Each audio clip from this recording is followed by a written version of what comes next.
تم ان کے ساتھ نہ ملنا۔ لیکن ان بدبختوں نے ایسا ماحول تیار کیا،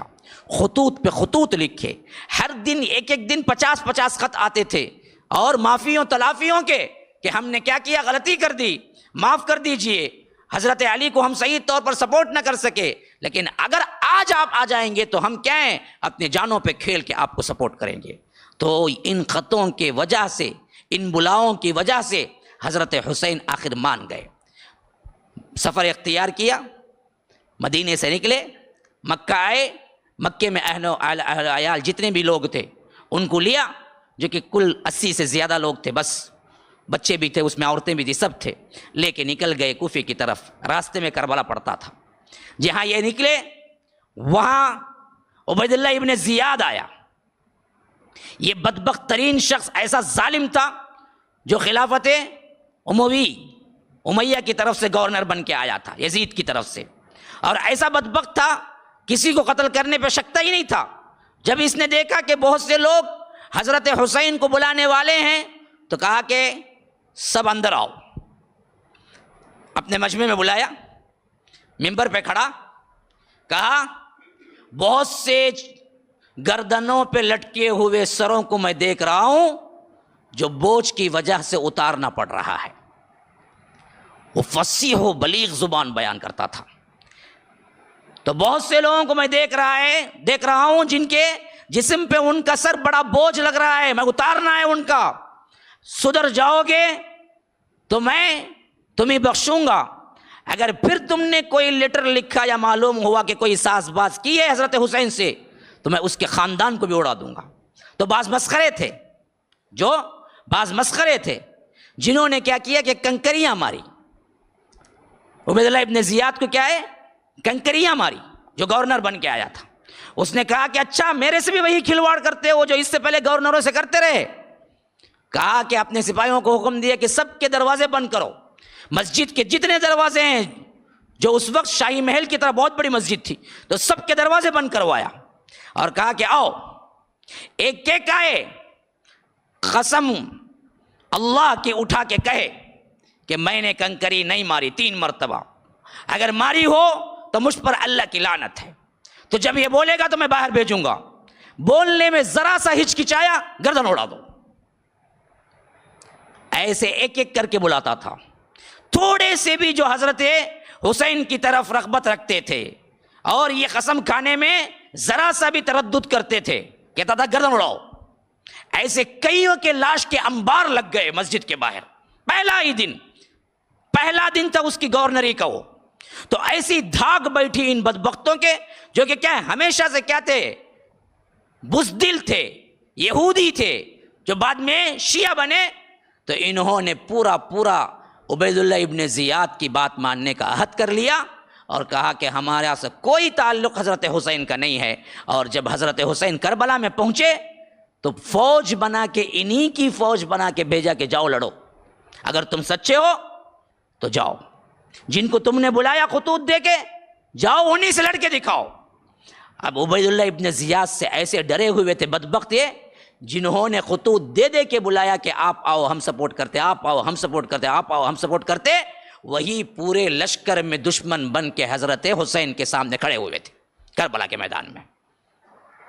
حضرت حسین نے کہا کہ فلاں، تو فلاں نہیں ہے، تو فلاں نہیں ہے، تو فلاں نہیں ہے، ٹھہر۔ اندر گئے خیمے میں، انبار تھا، خطوں کا انبار تھا، جو ایک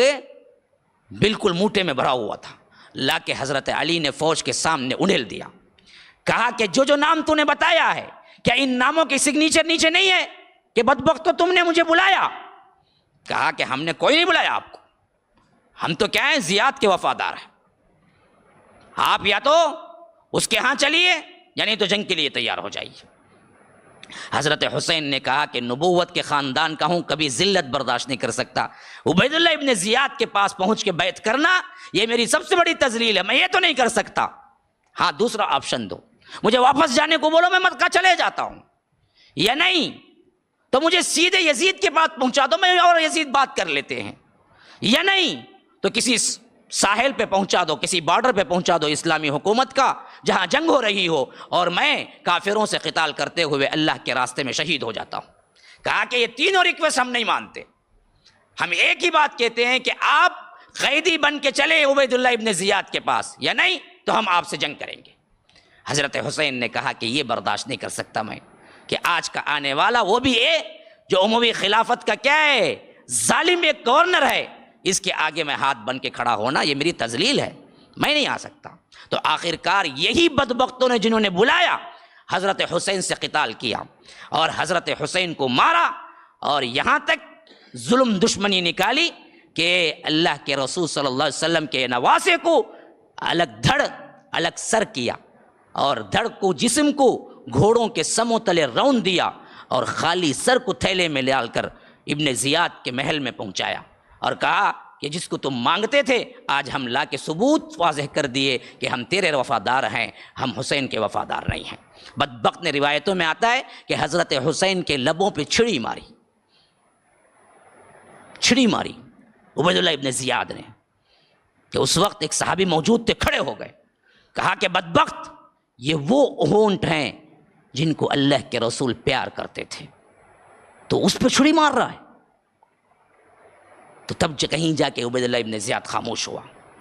یہ واقعہ بالکل صحیح ہے، ہوا تھا، ظلم ہوا تھا، لیکن اصل میں کرنے والے کوئی یزیدی نہیں تھے،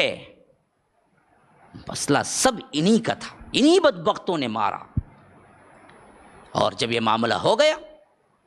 حضرت حسین شہید ہو گئے کربلا میں، یہ نیوز پھیلی، جو صحابہ جہاں بھی تھے دنگ رہ گئے، اتنا بڑا حادثہ ہو گیا، نواسہ رسول کو قتل کر دیا گیا، اور خاندان کو مٹا دیا گیا، بچوں کو بھی چھوڑا نہیں گیا۔ اور اس کے بعد ایک ایسا ولولہ اٹھا، ایک ایسا جذبہ اٹھا مسلمانوں میں، جو کہ یزید جو اس وقت تھا اس کے نام سے ایک طرح کی نفرت، کہ اس کے دور، حالانکہ یزید نے نہ حکم دیا تھا نہ یزید کے ایما پہ قتل ہوا تھا، یزید کو پتہ بھی نہیں تھا کیا ہوا تھا۔ یزید کو اس وقت پتہ چلا جب کہ خاندان کے بچے کچھ افراد سفر کرتے ہوئے جب شام پہنچے تو تب معلوم ہوا تھا حضرت حسین قتل ہو گئے۔ اور روایتوں میں آتا ہے کہ اس نے رویا تھا، پشیمانی کی تھی، کہا تھا کہ بدبخت عبید اللہ ابن زیاد نے میرے حکم کے بغیر یہ کام کر دیا، اگر مجھ سے پوچھا ہوتا تو میں کبھی قتل کرنے کا حکم نہ دیتا، میں مٹ کے بیٹھ کے بات کر لیتے اگر کچھ مسئلہ ہوتا۔ تو اس میں یزید کا اتنا بڑا ہاتھ تھا ہی نہیں، جو کہ خلافت اور تاریخ میں ہمیں لا کے بتایا گیا اہل سنت کے سامنے کہ ایسا ہو گیا کہ سب سے بڑی گالی ہمارے ہاں یزید ہو گئی۔ کہہ رہے تو یزید کے فرقہ ہے، بولے تو انہیں پریشان ہو جاتا، حالانکہ اس کا مسئلہ ہی نہیں تھا، وہ مسئلہ سب وہی شیعہ نے علیوں کا تھا، جنہوں نے حضرت علی کو مروانے میں بھی ہاتھ دیا،